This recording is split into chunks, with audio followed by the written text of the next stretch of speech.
Good morning, everyone. I'd like to call this Heartland Continuum of Care General Membership Meeting to order at 9:03 a.m. Hopefully you all had a chance to take a peek at the minutes that were sent earlier this morning. Are there any questions or changes to the May minutes? All right, hearing none, those minutes will stand as presented. This morning, we're excited to have Elizabeth Raleigh with us to present on SIU's Certified Recovery Support Specialist Program. Welcome, Elizabeth, and I'm just going to let you take it away. Oh, thank you. Thanks for having me this morning. Yes, I am Elizabeth Raleigh. I work for SIU School of Medicine, and we have a federal funding grant that is allowing us to train people into the Certified Recovery Support Services programs. And at the end of the training, they will have a certificate for employment. It is, so we have two separate programs with 3 locations.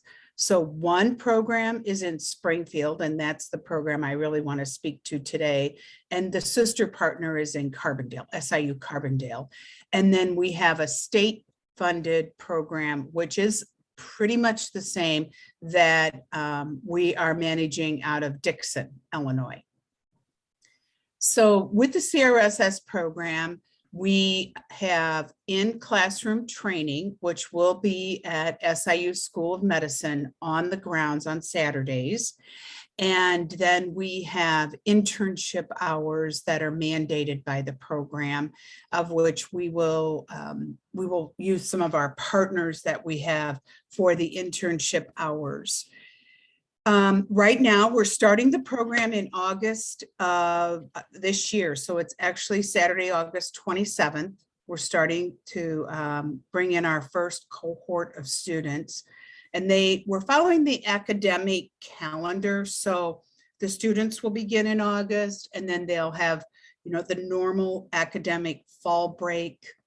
And then they will have the winter break. And then they come back in the spring for another semester of coursework, and then they begin their internship. And again, we work directly one-on-one with every program participant, not only we will work with them for the enrollment process, for the in-classroom training, and the internship. So we are expecting a lot of one-on-one. We really want our participants to be successful in their newfound careers. The application process is run through SIU Carbondale, and those are for reasons that have to do with the board, the Illinois board, and the coursework will bring college level credits to that program participant. So our intent is to bring students in, give them a college experience, help them along, and then once they are certified in the programs, perhaps they would even want to continue their education. These programs are expensive to run. We all understand that. And our funding includes the cost is covered for the participant for the program. We have put funds in the budget for transportation. If somebody needs help with childcare, we have funds for childcare. We cover the cost of the certificate exam. Some of these exams are costly, and this is one of them. So we have thought through all of what we think would be barriers. However, we're all in place to help the program participants take down barriers. So in Springfield, we have space for 10 program participants for the fall cohort, which begins August 27th, like I said. And that same program is running parallel in Carbondale. And then the program in Northern Illinois, which is actually out in Dixon by Rockford. That's a state-funded program. The program participant ends up with the same credentials. We have relatively the same funding for the participants in Dixon. We're targeting these geographical areas. However, we can accept participants outside that geographical area. So if there's somebody you know who you feel would benefit from this, we have two really hard criteria. One is the applicant must have a GED or high school diploma. And the other one is a lived experience with mental illness or substance use disorder and in recovery.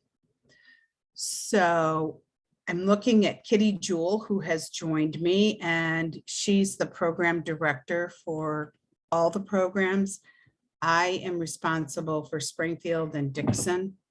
And I'm open to questions, or if there's something you think I've missed, Kitty, that's important we need to say, let's do that. Well, I'm sorry I was late to this. I logged on and I recently Zoom bombed a HRSA meeting unintentionally. And so for some reason, I thought I didn't see Liz. So I thought I was in the wrong meeting. So I missed the first part. So I'm not quite sure, but I'm sure I think you probably covered it all.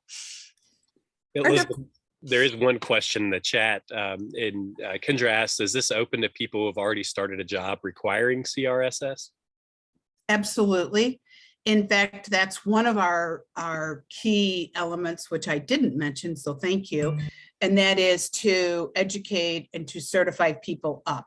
So if they're already working in a position and they want this certificate, yes, we will allow them enrollment and they still qualify for all the supplements that we have that I stipulated before. And we also, we provide a laptop for everybody. So what we're trying to do is to create this environment where it's a real educational experience. And we're putting them in an academic facility. And then we have the laptop, which is on loan from SIU. It has to come back to the university after the 2 years. And then, give them, we're also giving them the paper. Some people are still, paper oriented. And we have a little flexibility in the program. We understand as people go through recovery, some are more comfortable in groups, some are more comfortable, not in groups yet. But we have some requirements that people do have to attend some of the in-person learning. They can't do everything remote, and that's across the board. So we have we have some funding available to help people, perhaps they have to miss work on Saturdays. So we have the funding. We need the students. We need the students who qualify with those two requirements. And like I said, I have 10 slots in Springfield. And I don't have even 10 applicants yet. But I know we have so many more people who qualify or would want something like this for their own personal professional building. So is the application just like an online application? Is there a link that you could put in the chat for us that Here, we could I can pass do along? that. Yes. And it's more of like signing up for an informational interview. And so we meet one-on-one with each applicant and, and just chat with them for about half an hour to an hour and discuss the program, see if they would be a good fit. And then if they are, we're sending out acceptance letters or emails in July. And at that point, we'll walk them through applying to SIU and then registering for the course. So some of the other institutions who are providing this same program have a more detailed online application where people have to write essays and such. And we decided to do that via interview. again, taking another barrier down, which I love, you know, that Yeah. you're providing daycare, transportation, two of the largest barriers that we know. Mhm. So that's fantastic. Thank you. And I just want to clarify, so we don't actually have daycare, but if somebody has to pay Right. for child, okay, Mhm, right, yeah. we will fund that, okay. I'm Doesn't sorry. matter what it is. I know. You've looked at that and, you know, and it figured out that's a problem and we need to address it. So that's. Right, and Kitty and I are really in place in the program to remove barriers. So if somebody has a barrier that we haven't thought about, I mean, we're hands-on and we will work with the person to remove the barriers. We also have our community health workers on board over at SIU. So if there's something that comes up that needs addressing differently than what our skill set has, then we will tap into them to help us. If it's, you know, housing insecurity or food insecurity or any of these barriers. So we think we've put a lot of pieces in place, but if not, we will figure it out.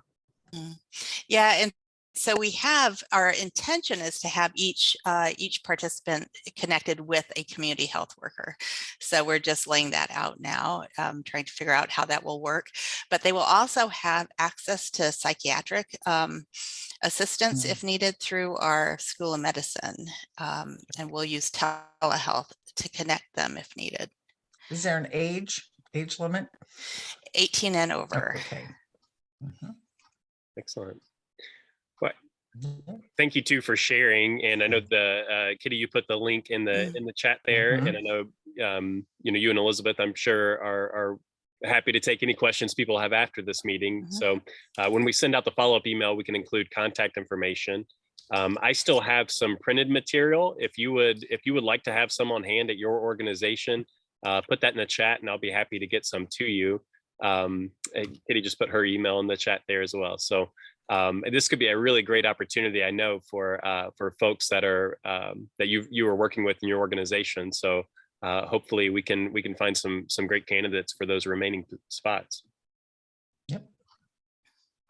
Thank you so much. Any other questions? Thank you, everyone. Thank you for having us this morning. I appreciate your time. No, we appreciate it. Thank you so much. Thank you.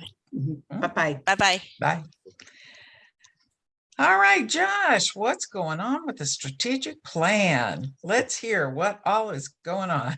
Well, I know over the course of the last several months, we've sort of it's getting closer. It's getting closer has been the message that we've given you all, and really that's the same message for today. So the steering committee is still working diligently. Over the course of the last month, we've had you know, a big part of that discussion was, you know, what are the numeric targets going to be? How can we use this strategic plan towards direct results, basically, and how will we measure that? So that's a big hurdle for us to cross in terms of getting to the finish line. And I should say the finish line is a conversation, right?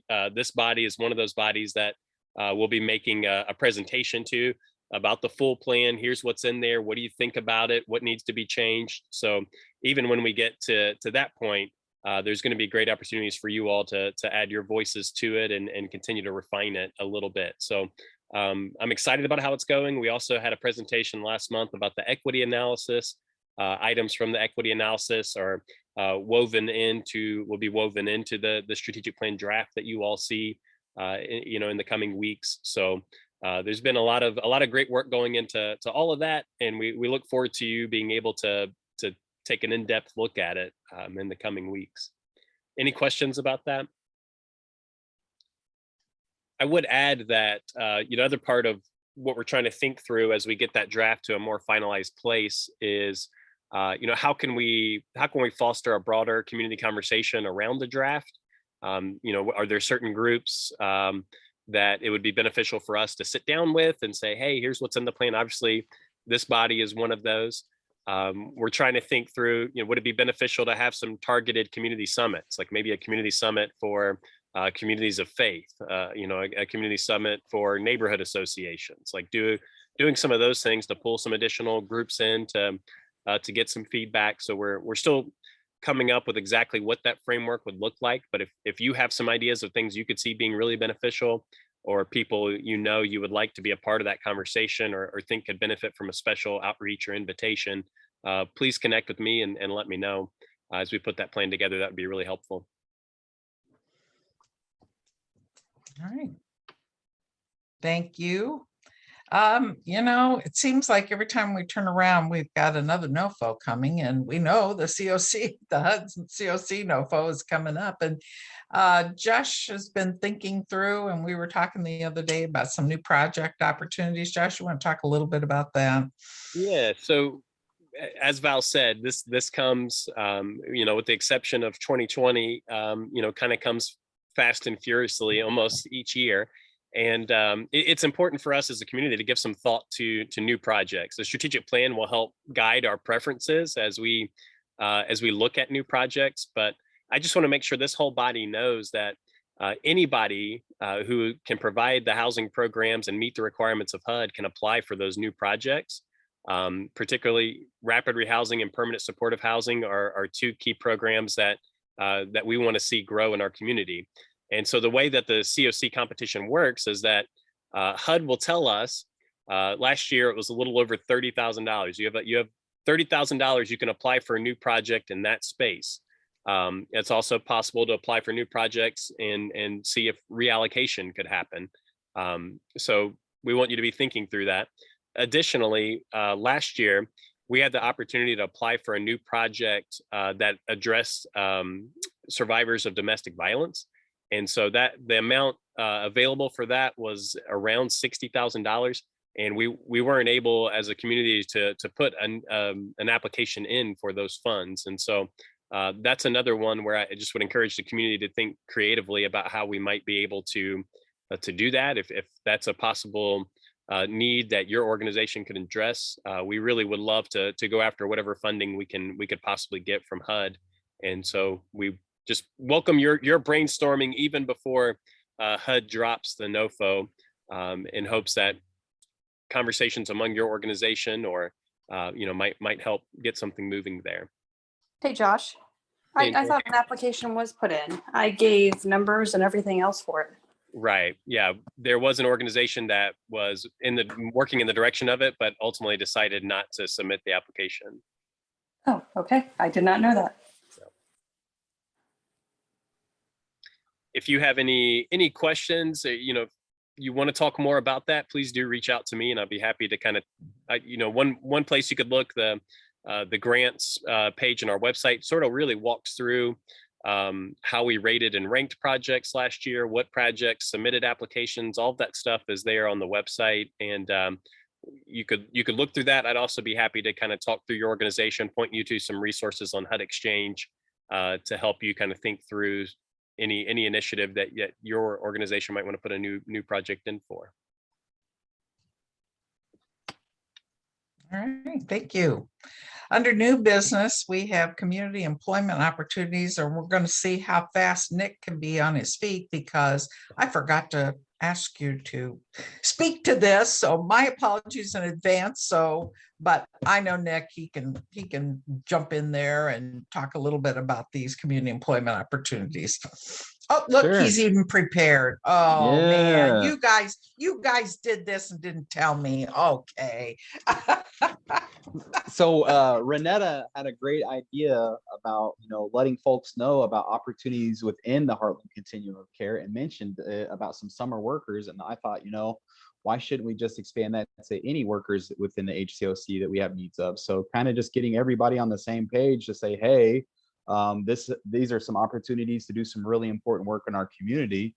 We're just going to kind of compile all those together to where folks can have a little bit of a centralized location for people with lived experience or people that just want to be a part of this mission. So this image has been created and proliferated in the general emails. But if anybody wants to send the listings of the positions to Josh's email, we'll be glad to help get that spread around because we think that's really important aspects of this is to, when we're underemployed as well, we can try to at least help spread the word. So please do not hesitate and reach out to us and let us know how we can help fill those positions. I know that's not necessarily a role that we previously played, but we know how integral it is to the efficiency of these organizations. So please send us your info. Okay.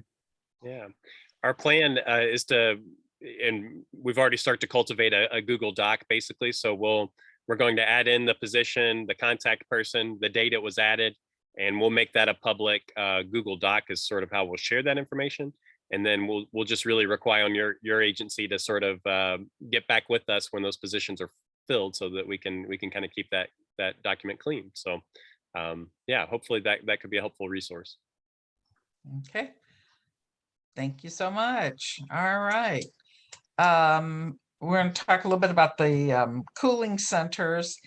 There is a link in the email that was sent of all the cooling centers, and given all the heat that we're going to experience here in the next couple of weeks, we just want the community and you to be aware of all the places that are offering a cooling center in the community. Just quickly to run through those, it's Municipal Center East, Municipal Center West, the Lincoln Library, Community Relations, St. John's Breadline, Salvation Army, the Overflow Shelter, Washington Street Mission, all three Walmarts in town, and White Oaks Mall. So we thank those organizations, for providing this. I know I don't like the heat personally, and I can't imagine being out there for any extended period of time. So, but just as a reminder, you have that as a link in your email. If you observe someone or know someone, make sure you pass that information along. Val, could I add one quick note there? I'm not Mhm. sure if we have somebody from Salvation Army on or not, but I know given the heat and the other resources available, my understanding is they've been working to shift their hours to cover that 1 to 6 window instead of, I think it lists 10 to 3. 10 in to, that document. So just want to Okay. make sure everybody's aware of that. Okay. All right. Thanks, Josh. Appreciate that. All right, there's just a reminder, we've been talking about the equity, diversity, inclusion training that's July the 28th, is being led by Memorial's team. And again, there is a link in your email to register for that training. I think this will be a great opportunity. And I've forgotten, is it 2 hour, 2.5, or is it longer than that training? I can't remember. That's Is bad. anybody from, Off the top of my head, I can't remember if it was okay, is there somewhere in anybody the 2.5 from to 3, I think, right? Yeah, I was thinking 2.5 or so, but I don't know. Is there anybody from Memorial on that could clarify that?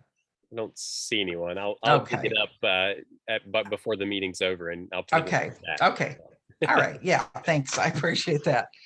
All right, emergency housing voucher update, Nick. All right, I'm back. Oh, Let me well, share my okay, screen here. where's our slide now? Here it comes. Here it comes. It's on the way. All right.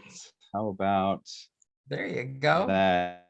Everybody can see Yep. that? Everybody can hear me okay? All right. So most of you know me, Nick Dodson, housing navigator for the Heartland Continuum of Care, housed at Helping Hands of Springfield. Please, please, please write my info down. Contact me, text me, or call me if I can help your nonprofit or any of your clients that have some resources or some income get into housing. So just as a refresher, a lot of these numbers look the same because we've had some folks drop out of the program for personal needs, income needs, wellness needs. So some folks have left, some folks have rejoined. We're sitting at 32 vouchers utilized with 39 people housed thus far, with 5 people waiting for inspections or searching for homes. And actually it's 4 people waiting for inspections, only 1 client left looking for those locations. So in all actuality, we're sitting pretty good, even with folks kind of swapping out of the program for their personal needs. And if we look at the utilization of the emergency housing vouchers on a national and a state level, we are currently listed by the EHV data tracker as being in 6th place. There is a HUD little app, but we effectively are actually in 5th place. The national utilization average is 33%. Springfield and Sangamon County HCLC is sitting at 86% utilization. So that's pretty powerful. Everybody in this chat is responsible for that directly, from the rapid rehousing folks, from the permanent supportive housing folks, Laura Davis, Renetta, Jill, everybody, Tracy, just so many people play an absolute integral role in this. So I just want to say congrats to everybody because we are really kicking butt with it. We still have some resources left for these emergency housing voucher folks. We got a refund of some deposits of folks left the program, et cetera. And thankfully, because they took good care of their places, we got deposit back, fully back. So just wanted to say cheers to those folks who are doing that as well. I'm also just throwing this book up here for fun. I know everybody likes good reading material, so I'm going to just encourage anyone that is curious about our housing first principles that we do try to lead by in our mission. If you're curious about this book, it's just wonderful. It's the Housing First, the Pathway Model to End Homelessness for People with Mental Health and Substance Use Disorders. This is the book I read when I first started my job back in August, and I cannot recommend to enough people to please consider checking it out, reading it, adding it to your Rolodex of tools. And last but not least, my information here. I just want to give a couple shout outs real quick though, because we've done some really cool things over the last month as a community that I think a lot of people don't know. I need to give a big shout out to Officer Goss, who I saw just signed in here. He, myself, Shannon, Allen, Teresa from 5th Street, and some others were informed about an encampment out at Motel 6 that was going on. There are about 10 families out there that were effectively in a really bad place. Since that, we have helped to get, I believe, 3 of those families housed, which I think is pretty powerful in consideration of that they were totally in a bad place. Now, sometimes that's getting folks to utilize a voucher in another county that they had access to that they didn't realize they could get. Sometimes it's just helping folks that are making really good money and don't have a relationship with the landlord find one. So I just wanted to tell those folks, cheers to them. You know, like I said, Teresa, Officer Doss, Shannon, Yolanda came out and did a processing of coordinated entry on a couple people on location. So just wanted to say wonderful work to everybody involved. All right. Thank you, Nick. All right, we appreciate that. I see Josh put in the chat, it's 3 hours long. So from 1 to 4 on the 28th. So the community ambassador training, if you have not already done so, we would really encourage you to take, and it's self-guided. You can get on there, work at your own pace. The ambassador training, and the link is also included in that email. All right, it's time for some agency updates. We've got a lot of agencies on here and I'm excited. Let's hear some agency updates. What's going on?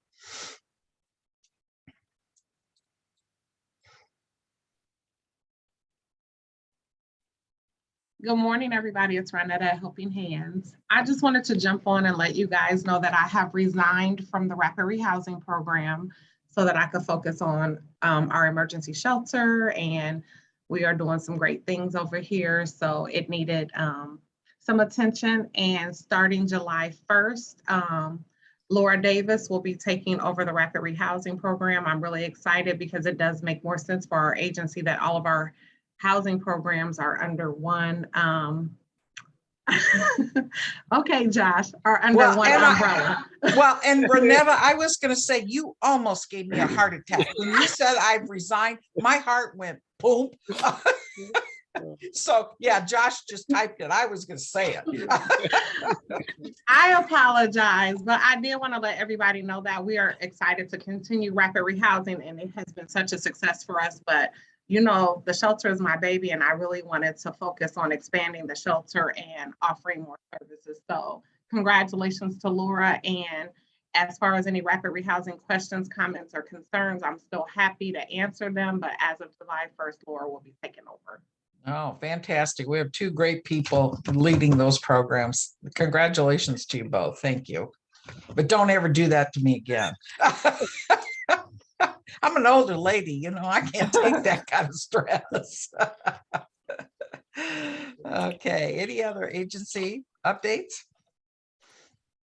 Hi, I'm from Memorial Behavioral Health. Okay. Yeah. And I am just hopping on. I had the pleasure of meeting with Archie and the veterans at the support group at Salvation Army, and it was really awesome. And I just want to let everyone know that I am more than happy to go to any support groups, any meetings, any monthly meetings, just anything that has to do with the community, so that we stay in the loop, and then we can keep you guys updated on our programs, which we're excited to announce that our mobile crisis response team is now live in Morgan and Scott County as well. So we cover Sangamon, Menard, Morgan and Scott, with Cass, Christian, and Mason coming soon. So then we'll have all of those counties that we will cover in preparation of the 988 July 16th. So super exciting. Terrific. Thank you, Kendra. Be careful what you ask for, but we really appreciate that kind of offering and glad to hear you're live now. Thank you.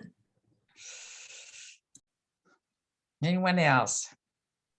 Hi, yeah, I'm Jazz Catterall. I guess in the opposite of resigning, I was just hired recently to work with Landon Lincoln Legal Aid's R3 program, to Okay. restore, reinvest, and renew. Uh-huh. And we're focusing on communities that have, had a lot of disinvestment or excessive incarceration.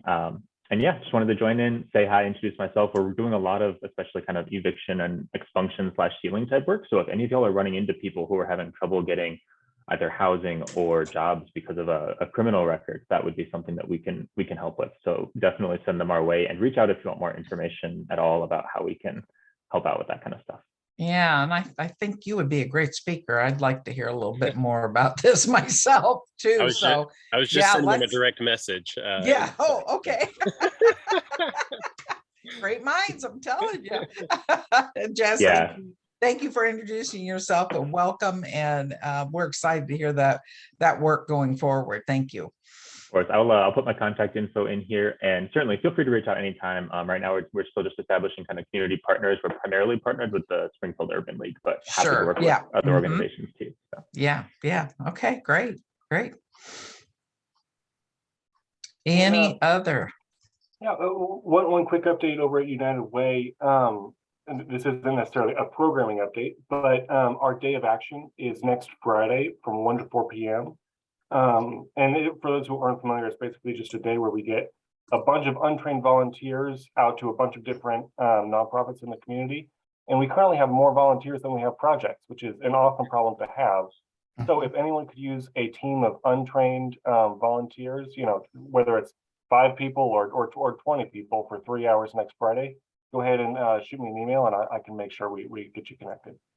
Hey, you want to put your email in, Mitch, in the chat box? Yeah. All right. Thanks, Mitch. Appreciate it.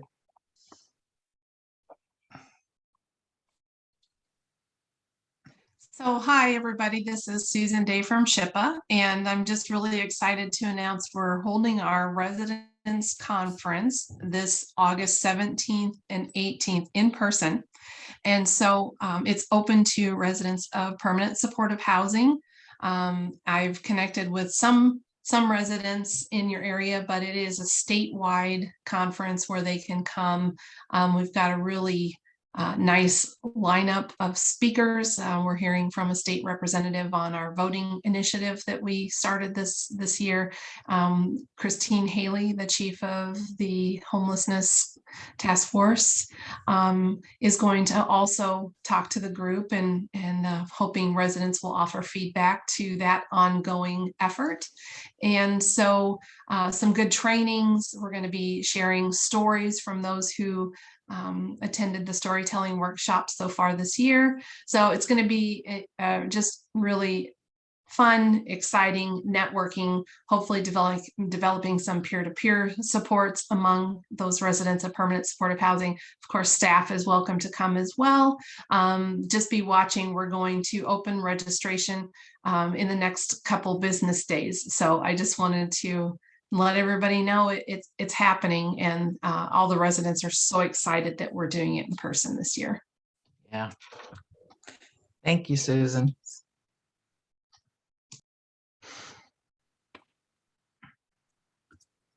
Hi, I'm Jenna Fox. I'm with the Sangamon County Ross Council and Family Guidance Centers.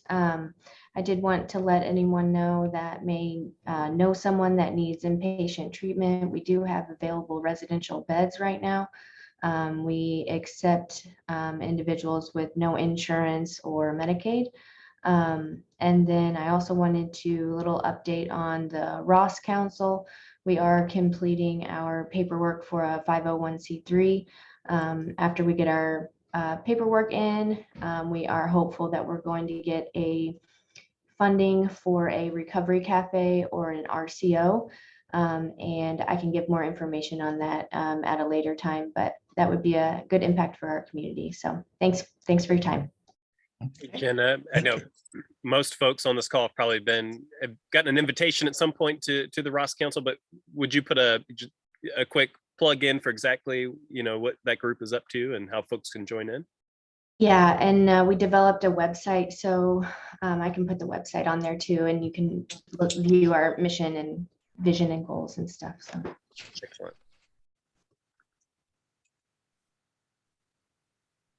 Okay. Anybody else? Hello, everyone. I'm Terrence Jordan from Springfield School District. And my announcement is we're finally out of school.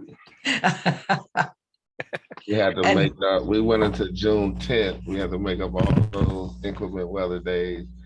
So we're excited about that. But also just to give you guys some information that we have a ton of summer programming going on this summer. I think it's the most we've ever had.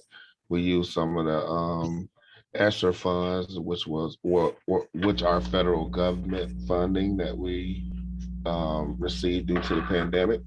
And we have partnered with Kids M, Urban League, Boys and Girls Club, a host of different programmings that are already available in the summer, and we're paying for kids to attend summer programming. So we have a lot of summer programming. Some started this week, some started next week. We have partnerships with the YMCA, Springfield Art Association, just a lot of opportunities for kids this summer. Are those like 6-8 week programs, Terrence? Or they vary. We have some that are 1 week. We have some that are 10 weeks. We have some that are a month. They vary. They're all over the place. And for the first time, we are also having a pre-K program that starts in a couple of weeks, and that's for kids that haven't even started schooling yet. So we're giving them an introduction to what it's like to be in elementary school. So it's for kids that will be entering kindergarten in the fall. And if they just went to 186's website, they can find all this information. Yep. You go to 186 website, you go to programs and summer programs, and all that information will be on there. I'll try to drop it in the chat too. Okay. All right. Thank you. Great use of those funds, Terrence. I'm glad to see some of that money is going into these summer programs with our kids being so far behind and all of that. Yeah, we're putting a lot of money into the summer programming, but we also receive a homeless grant for kids that are homeless, and we're using some of that money to fund to help support the Matthew Project and to provide something unique this year. We're partnering with Memorial Behavioral Health, so they're going to provide social emotional support groups for the Matthew Project. So we have a lot going on this year, and I'm in charge of all of that. So if you have any questions, so we should just put your phone number and address there. Can we need get your cell phone number? We'll be sure and put that on. I'm gonna piggyback onto Terrence there. And Terrence, thanks so much for joining us this month too, and sharing that update. And talking with Katina Coy and Terrence and others, one of the things that we're looking to do likely in late August is hold a youth homelessness summit. And the idea is really, an event. Part of it would be a presentation of local data, like what are we seeing around the needs around youth homelessness, to pull together as many partners as possible. It's one of those parts of the community where there's a lot of people doing great work. And in some cases, they're working closely together, and in some cases, everybody sort of has their own mission. And so the hope is to use that youth homelessness summit to build a youth homelessness task group that then could really position us to go after some additional funding to address youth homelessness. So just want to put that plug out there. If that's something you're interested in, this group will absolutely be a part of blasting all that information out there when we get that date set and that agenda set. But by all means, please kind of be thinking about that, as we think about some of those great partners that are at work in the community.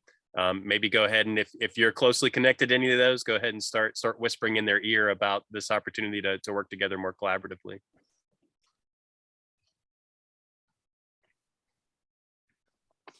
We still have openings if anyone's interested. We've hired 2 people, but we still need 2 more for truancy caseworkers that will work with truant students and their family, but also with homeless families. Okay. Anyone else? Don't want to, it's like we got a lot of people on here, so if you've got something exciting to share, we've got a good audience this morning. Okay, this is Archie Ford over at Supportive Services for Veterans. Excuse me, part of the Salvation Army. Community Connections, I don't know if y'all familiar with that. Some people are from the past. We're gonna start that back up. Partnership with Washington Street Mission, Brad. We're gonna start that back up next month. And once the flyer is completed, I'll send that out. But Community Connections is all the agencies coming to contact, Washington Street Mission and bringing the services to the people right there in that building. And we did it for a couple of years, and then the COVID shut us down. So we're going to open that back up. As soon as the flyer is ready and we have the date nailed down, I will be sending that out through Josh. Fantastic, Archie. That's nice. That's good to hear. Okay, also, the Salvation Army has a monthly recovery breakfast where they have fellowship, serve a breakfast, give out door prizes, and anybody in recovery, well, anybody is welcome to come, but it's not geared to any particular 12-step program. The next one is June the 25th at 8 a.m. It's something to experience, just to come by and see it. And after we do breakfast and fellowship and just hanging out with each other, we have a guest speaker. So I'll get that flyer out also. I think I already sent it out, but I'll make sure and send it out again. We did, Archie, we did put that in that, the general membership emails that have gone out have that in there too. So if Right. anyone's looking for the info, it's there. And then we got one more thing that's in play too, that's starting, is that we have planned one of the committees that I'm on, or groups that I'm with, on outreach. We're gonna do a celebration in the park, Como Park over there on August the 5th. And when that flyer is completed, I gotta go meet with them at 10 o'clock. So I'll be getting off here pretty soon. And we'll be finalizing that and getting the flyer out so that people can participate in that also. All right. No grass is growing under your feet, Archie. Thank you so much. You're welcome. One more call. Does anybody else have anything to share? I think every other, I'm jumping in with something every other one, just so I don't talk for a 10-minute stretch here, but through a kind of a new partnership with HSHS Mission Outreach, we've been getting deliveries of PPE. We have lots of masks, we have sanitizer, antiseptic spray. We have maybe about 500,000 ponchos. So we get these deliveries. We're not sure quite what's going to be on them, but the hope is that there's a lot of items there that could be useful for your organizations that could, help you from having to go out and buy some of those things. So if you want to come and look at what we have, let me know. I'd be happy to have you come in and take as much as you would like. I'm also looking for creative uses for shower caps. I have a couple thousand of those. By all means, please come and look around and see if there's anything that your organization could benefit from. Okay, Josh, if you're still coming back today, can you bring me maybe like 100 masks? Yep, 100 masks, and then I heard you say 1,000 ponchos, so I got you covered on those too. I can use the ponchos too. I'll be going out in the street later today. But you said there was a minimum on delivery, Josh. That's a couple boxes, Tracy. Archie, and I'm sorry. Did you get those? Did you get those items I left yesterday? No. Where'd you leave them? I left them at the door there. Wonder if somebody grabbed those. The door to coming into where I'm at, or the front? Yeah. No, I didn't see them yet. Okay. What time was that? It was around midday. I should have seen them. I'll check. I didn't see them. All right. Sorry, everybody. That's not a joke, right? All right. Well, if I don't hear anybody else, so Tracy, I'll give you your 1 minute to invite everybody to the meeting after the meeting. Coordinated entry meeting next. Oh, you didn't even take a minute, so okay. Quick. Those who know. No. Just a reminder. Yeah. All right. Well, our next meeting will be June 21st. And in the meantime, you can contact Josh at any point. We really appreciate your participation today and look forward to seeing everybody next month. May I have a motion to adjourn? Oh, you just want to stay on. I'll motion. This is Angela.